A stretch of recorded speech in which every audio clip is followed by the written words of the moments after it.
Dustin Poirier, Khabib Nurmagomedov fighting UFC 240 something. Lots of them. Hundreds and hundreds of shows, right? But this is a big one. It's in the Middle East. It's in, do you know, 249? Is it 249? It's 242. 242, Abu Dhabi. It will, in North America, it'll be in the afternoon. Lots of questions. So I go up on Twitter or Instagram before we come on YouTube, and there's things I want to talk about, but I also just see what are people thinking about. Of course, there'll be questions like, how's Khabib's stand-up game? Can Poirier hang on the ground? And of course, those are the things that people are going to talk about. But all of that's opinion. All of that's theory. And again, something we talk about a lot.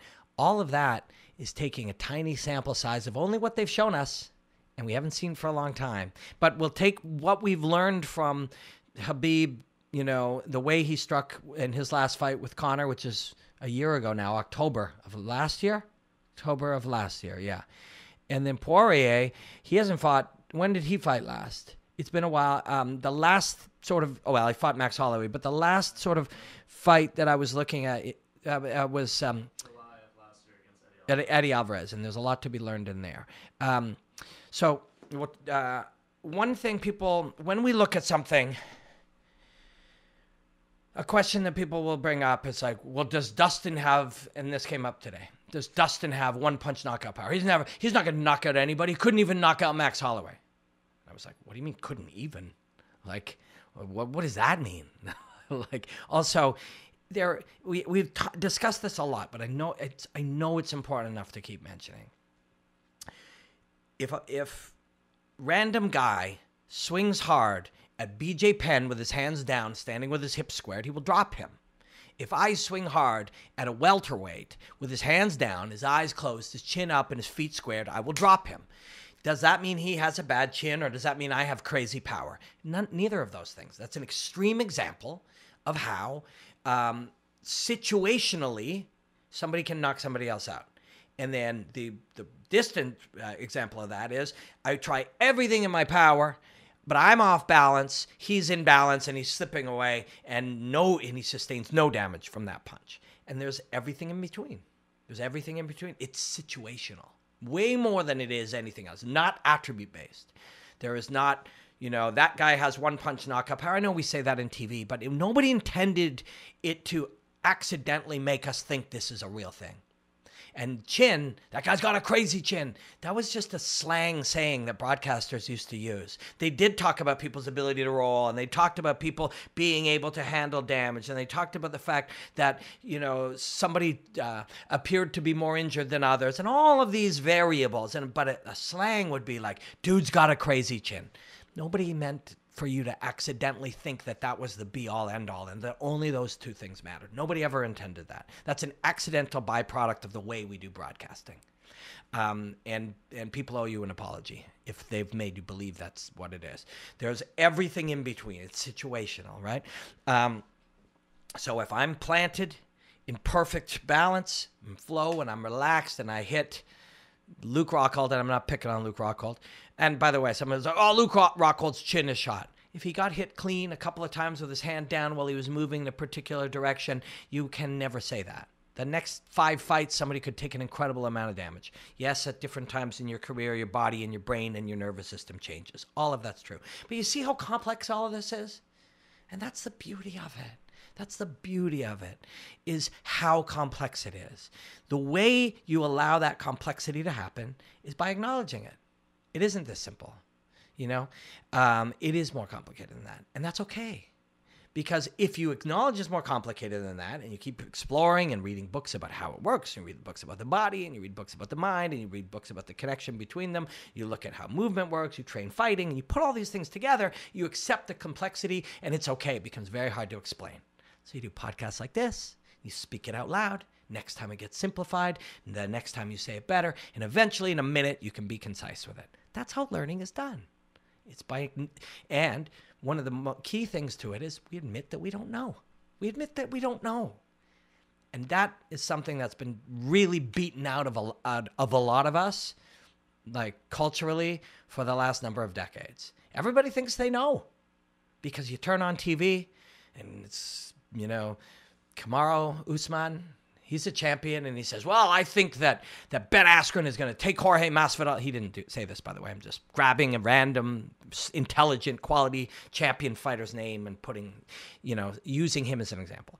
And Ben Askren's going to take Jorge down, and he's going to wrestle fuck him, and he won't be able to get up, and as he fatigues him, just like he does to everybody, and then he'll choke him. And then Jorge comes out, and he fucking flying knees a guy, and he's unconscious, and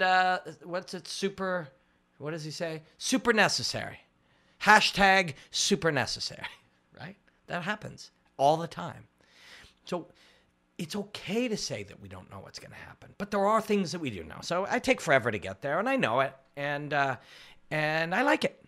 It helps me over time get concise down to 40 seconds into things that matter and are meaningful. So I don't just have to repeat things that I've heard because I don't want to do that. I want to know if it's true or not. And for the most part, almost everything we think is true in the world will one day be proven to be untrue. And that's okay. That's science. That's the whole point of it. Everybody believed astrology was science. Eventually, we know we were kind of making that shit up. Now astronomy is science. 1,000 years in the future, we'll look at the way that interdimensional things work, our different understanding of gravity and all of these things, all of the missing things, and we'll go, wow, once upon a time people thought astronomy was real, right? This is okay. Once we look at the world that way, we can accept it. But what do we know? What have we seen? So again, also, any amount of Dustin Poirier is a better striker than Khabib Nurmagomedov is discussions of Dustin Poirier from 6 months ago compared to Khabib from a year ago. If anybody ever believes that that doesn't change, they have a fixed mindset, and we need to help them get to a growth mindset, which we all know means if you apply effort, you will grow. So we must acknowledge that whatever we saw Khabib last, he's much better than that, right? These are not fixed attributes. Again, these are not fixed attributes. We talk about them as if they are because that works easily for television. And television was the main way that we shared and discussed these things 5 years ago, 10 years ago, but it's not anymore. It's a leftover paradigm. It's a disappearing paradigm. And if you take the language of television and start applying it to open free-form internet, you're just talking about the past. We know all of these things are no longer true, right? We know they're no longer true. So what did we see last time we did see Khabib a year ago? Well, we saw him punch Conor McGregor and he fell down. Now that's one brief moment from a year ago. That is, of course, informed by a dynamic of what Khabib is doing, what Conor is doing, how Khabib feels, what he's seeing, the state he's in, his state of performance and focus, and where Conor's at, and all those things. So Conor McGregor will say, and he did, he hit me. That would have never happened a year ago. I was busy, distracted by these things. Could be true. Could not be true. Maybe Conor was the best Conor he'd ever been, and Khabib still dropped him. Okay? So we don't know. We don't know. We admit that we don't know. We can't admit. We must admit that we don't know. Because if two people fight about it on Twitter and somebody's like, no, Conor was hurt and he couldn't see whatever, and it's like, because he loves Conor, as many of us do, even if he's being a dick sometimes, you still can appreciate what a great martial artist he is.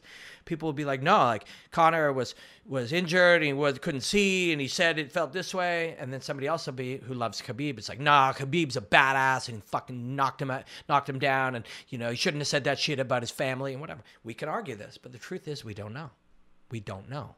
But I'll tell you, I analyze fighting for decades, and part of my job is to look at thousands and thousands and thousands of hours of these things. And when you do that with anything, and apply it with learning and study and trial and error and research and feedback from high-level coaching and stuff, you see the differences. And I'll tell you, when he hit Conor and knocked Conor down and did things to Conor in ways that other people didn't, of course, yes, the threat of being able to take him down is something that Conor didn't deal with others. Or did he? Mendes wanted to take him down. Many people wanted to take him down, right? Khabib was a year ago on that night very good with his hands. Very good at pushing and pulling. And yeah, in the third round he got outstruck slightly, the only round he's ever lost. We must acknowledge that. But at the same time, if a year ago Khabib's looking pretty good there, do you know how much somebody of his level fucking changes in a year? Do you know how much you can change in a year? Do you know how much you can fucking change in a year? Mark, how much weight did you lose in 2 months? 20 fucking pounds. So in a year, if he wanted to, he doesn't want to continue to lose weight. He'll change his body in other ways. But at that rate, and the rates change, that would be fucking, well, 6 times 20, you'd lose 120 pounds. Now, if he was 400 pounds, he might want to do that. Mark is only 160 pounds, so he can't do that. He would die. But the point is, you can make massive changes in your life. You can make massive changes in the way you see things. Just meditating, you literally see the world different in 3 months. Yeah. Right? Like, this is factual. And it's really important. It's really important. It's more important to me. This topic is more important to me, and I think more important to all of us than who's going to win this fight. Or it's fucking important to know that you can change all of your shit. Like, there's a lot, and hey, I tangent. This is what I do. This will be labeled as Dustin Poirier versus Khabib or something like that. And I'm talking about, how people change. But there's a big frustration in the world right now. You see it. You see it on Twitter. People are angry. You see it in protests. You see it in the way people behave. You see it. You see it. People are angry, right? And they're upset and they're scared. And a big reason is that they actually don't believe they have a lot of control and influence over the path of their own life, right? So if you believe that, you make it true. If you know for a fact that you can change you, the way you look, the way you think, the way you move, if you get healthier, you'll sleep better, you'll be happier, you'll treat people happier, they'll treat you better, it'll be easier to learn. It's all snowballs. If you know that, then you can change your life. That's why it's important. But if you also know it, then you immediately know that Khabib isn't Khabib from a year ago. And he isn't. His striking versus his grappling, that's like a year ago guy, like he's changed dramatically, thinks different. And anyone who argues that, and I'll tell you who doesn't argue it, not a single of the top coaches, not a single of the best fighters, not a single person who's accomplished high-end things or large change. None of those people believe that Khabib would be the same. None of them. The only people that believe that are people who believe that people don't change. So you have to change that. So he's different. Then you look at Dustin Poirier. The Eddie Alvarez one is really interesting because he's changing. Now, at least twice he committed to guillotines on Eddie, right? And he got really close. The old way of viewing this would be to say, Dustin Poirier's got a pretty good guillotine, but he never chokes anybody out. The educated eye way of seeing this is Dustin Poirier got to a 97th percentile with that guillotine, and he's had 8 months to work on it. And it's working. And then another thing you could say is, well, Michael Johnson tried to guillotine him, but Michael Johnson, when being taken down, defaulted to the guillotine. Dustin, when being put in a place, attacked it, worked it, chose to do it, and then went after it. He might try to do that with Khabib. Now, Robin, why the fuck would he want to go to the ground with Khabib? That's crazy. We saw what happened to Michael Johnson. It's different if you decide to do it and you have the plan for it. Because each of these layers, no top-level person, no elite fighter or competitor of any kind should ever be like, I can't go to the ground with that man. I just can't. Maybe I don't want to. Maybe I'll prioritize all the things to stop that. But if I just say I can't and then I do, oh, well, I guess I lost. I guess that's the end. I'm fucked. I'm just fucked. Nobody can do that. That's just not how you approach things at the high level. You just don't accept, well, he's better than me here, so I guess I better do that. That's a very, very old school traditional approach. Now you must find answers everywhere, and you must be developing them. And you don't think Dustin Poirier, not saying he can make it work, but I'll say that with his strategy for 2 years, when these guys first saw Khabib, all of them, and yes, the ones who lost to them felt this way too. They're all like, one day I'm going to fight that guy. Let's start working on it. So and Khabib knows that. This is why it's so fucking cool. It isn't like, can Dustin Poirier handle Khabib if he's on his back? What if he gets the wrist ride or the crucifix, And I just broke both of those down for TSN. It'll be out in Canada next week, right? So I'm looking at it. But what I'm looking at is a 3-year-old shot of Khabib doing that.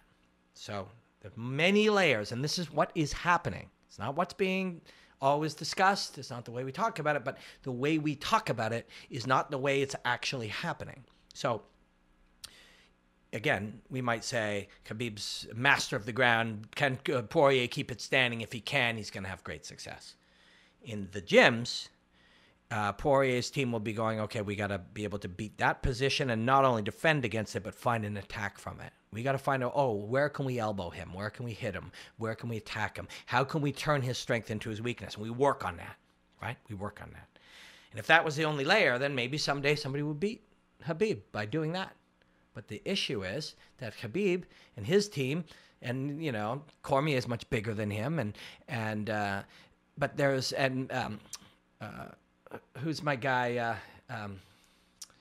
Rory just fought him 2 fights. John Fitch, my guy John Fitch, a little bigger than him, but these guys are in there and they're all working on it. And they're like, 3 years ago, it's like, okay, Khabib, now that you're doing that and it's on the internet and people are talking about it and everyone's imitating it, people are going to be working on defending it. So how will they defend it? They'll choose to position themselves this way and slide like that. Cool. Well, we've got the next generation, right? So you have the iPhone 9. You think I'm fucked. Khabib has the iPhone 11. That's what's happening. That's what's so cool. It's an arms race of knowledge and execution and strategy, right? And this is... this is just what, when you talk to Mark Henry or when you talk to Duke Rufus, I spent a couple hours with Duke just sitting and chatting in Las Vegas around the MMA awards. And this is all the conversation. They're working on this. They'll try to stop that. So we'll work on this. I've told this story before. Mark Henry, when Frankie dropped, Mendez with his right hand before catching with the left hook, they studied Mendez. And Mendez, when you throw a right, he answers with a wider right with his head out. And so their answer was, and they said it was hard because you had to train Frankie's nervous system to do it, was to be even wider so that he was throwing to where he thinks your head will be, but your head's not there and you're taking an even outside track. And they developed it and they worked on it specifically and it happened. That wasn't, I do this, well, Mendez does that, I'm fucked. It was, I do this, Mendez is going to do that, so I'm going to do this. And that's what's happening. It is complex. It's beautifully complex. And then sometimes it's simple. So we're going to keep it simple. We're going to throw jabs and a low kick. We're going to and we minimize our menu of options. We're only going to work on these things. Of course, we're going to get in trouble. We're prepared for those things. This is what's cool. This is why, you can't just have, I hate saying that. You can do whatever you want. It's a free world. There's nothing wrong. Nobody's getting hurt. If you just have a conversation debating, I shouldn't say nobody's getting hurt, because sometimes when you just argue for no reason, you're hurting yourself and you're hurting your future. If you're training yourself to just never open your mind and keep going, no way, man, Khabib's too fucking badass on the ground, and that's the end. And one day he isn't. And then you say, yeah, that guy cheated. That was bullshit. He got hurt. You know what I mean? Like, exploring all of these things allows you to think bigger and be wrong and try new things. What about these 6 options? And this is happiness. This is the road to happiness. This isn't, who's got a better jiu-jitsu game. Maybe we'll find that out. Although, to be honest, nobody's training jiu-jitsu and it's fucking, in a vacuum anymore. And even if they train it, they're not fighting jiu-jitsu in a vacuum anymore. They're just becoming free fighters, all of them. But more important than that is this ability to, rather than, well, I think he's better and I think he's better, and we argue about it, and then at the end, somebody's right and somebody's wrong. The guy who's right is an asshole to the guy who's wrong, who then argues that some other shit happened and why it wasn't fair. None of that makes any sense. There's no happiness in that. We've just been trained to do that by watching, television and watching people, argue on TV and pick a side and stay with it. So anyways, this fight will be brilliant. It'll be fascinating. It's going to be really interesting. Will Dustin Poirier attempt to, in the right moment, try that guillotine? Yeah, he might. Will it work? Maybe. What's the problem if it doesn't? Well, he's on the bottom. Will he have an answer for that? Maybe. The one thing that nobody has really been able to do, Tony Ferguson would be the guy we all want to see try this. Nobody has been able to do against the great, dominant, fucking murdering, killing machine Khabib, is maintain guard long enough to attack. Well, I think a lot of people would want to try that. Again, though, it's risky. So I tried a guillotine. I've been working on it for years. Almost got it against Eddie twice. I think I can get it. I've been working, and when I say I'm just saying if I was him or Poirier or somebody else. We brought in Marcelo Garcia. I drilled it for months. Now I've been catching everybody with it. We brought in all these high-level wrestlers, and we choked them all out. I'm going to do the guillotine. Okay? What's the risk? Well, I'm on the bottom. Okay, if I'm on the bottom, man, I've been working to maintain that guard. Nobody else can maintain it, but I'm different. And if I do, I'm going to slash this guy up. Well, that's risky, too, because if he passes, now you're in his game. And Khabib's game is offer you a door, and you take it, and it's worse. And he smashes you up, and then he just loosens up something, and you take it, and it's worse. And that's where you don't want to be. So instead, you try to be patient. We try that route and touch him up. Conor did a little tiny bit better than him in one single round, the only round that Khabib's ever lost on any scorecard. And I don't think anybody would be like, ooh, he badly lost it. It's literally just, from a scoring standpoint, they punched each other a bunch of times, and Conor did a little more and kicked him in the belly a few times. What would you try to learn from that, if anything? Okay, well, maybe I should hit him in the belly a few times. Maybe, has anybody really just smashed away on his legs? No? Why not? Oh, well, you might get taken down. Okay, well, we have to find the answer to that, right? This is how fighters think. This is how coaches think. This is how game plans really happen. I know that we're not all supposed to be experts in martial arts. We can't be. We have real lives. This is what we have, many other things. But you if you were going to kick somebody's leg, and you're worried to get taken down, you can do a couple of things, including don't kick their leg, or do it, but be ready to not get taken down, and or penalize him for attempting to take him down, to which he will be working on how to, if I try to take you down by catching your leg, and you try to penalize me, I know the answer to that, and I'm ready, and this is how it happens, right? It isn't categorized anymore. It isn't striker, grappler, jiu-jitsu, takedown defense. It just isn't. That's language. That's old language. It's not new fighting. It's not new strategy. It's an imperfect way that we talk about it, because that's how people used to talk about it. We didn't learn other ways. So who's going to win this fight? I don't fucking know. You know? Can Dustin Poirier do it? If you say absolutely not, he's going to get killed. He can't hurt anybody. He couldn't even knock out Max. He can't wrestle like this guy. And then Dustin does it. How do you explain that after? How do you explain it? Well, because if you explain it with like, wow, I was wrong, I just suddenly realized that I'm speaking authoritatively about something I don't know a lot about. I've learned a lot from it. Then fucking bravo. This is why we watch anything or study anything or experience anything. If instead you say that was bullshit, he got lucky, well, then nobody involved learned anything, right? The truth is we don't know. And we don't have, the more that you learn, the more you realize how little you know. And this is a good thing. At first, it's scary. Holy fuck, I don't understand the world at all. I thought I did. The shit I thought I believed was not true. But later, it's very empowering. It means there's all kinds of other shit to learn. And that, hey, I'm still eating and healthy, and I have friends, and life is good, and life is going pretty well, even though I don't know anything, and I'm on a journey to learn more things. Cool. Actually, this is very exciting, right? This is what we're doing here. This is what the fuck we're doing here. You wanna, I can't break down UFC fights because they don't allow people to use their footage. But if you wanted, what happened, I could give you a 1-minute breakdown, or maybe we'll be able to find a way to use it here. I'm not sure. But what's gonna happen, even if you're right, Dustin Poirier by second round guillotine, or Khabib Nurmagomedov finishes him in the fourth with strikes from half guard. It's just a coincidence. It's fluke. What do you like? Can you see the future? Also, the idea of forecasting, even with all the information in the world, if somebody tells you what the weather's going to be like in 10 days, there's a very, very slim chance that they'll be right. And if they are, there was a certain amount of luck to it. In 3 days, they're a lot closer. The information is more readily available. They gather more data, and they get a little better. But if somebody says, what's the weather going to be like in 6 hours, you're pretty fucking close. Fighting's a lot like that. You're gathering more information as you go. The problem is, 6 hours before, you still only have a tiny bit of the information. So if you got it right, even though you're missing 90% of the information, that's luck, right? It's luck. If you got it wrong, if somebody gets it wrong, they're not a fucking idiot, and you're not brilliant if you're mad at them or poking fun at them. This is just unpredictable beauty, you know? It's unpredictable beauty, and they still have to go in and do it. And those ones where somebody's like 99 times out of 100 you'd win, and the other time he'd win, sometimes he does. Doesn't mean he's better. It means tonight, through the series of events and moments and the preparation, it happened.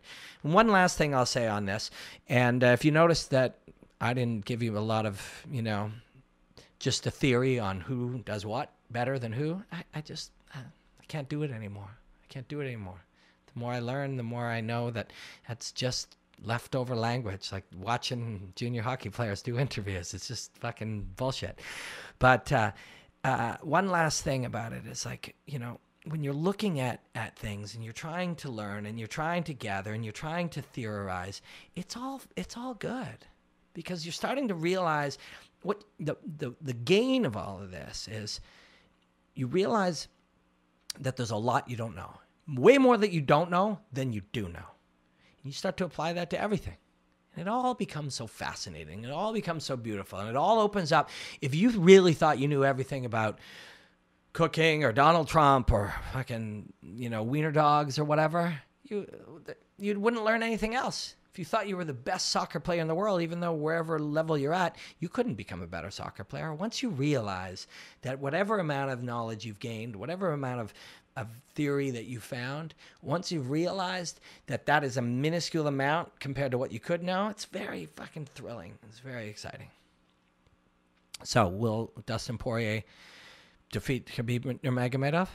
Sure, it's possible. You know, if we remove our love and passion and we move our obsession, you know, oh, this is the other one.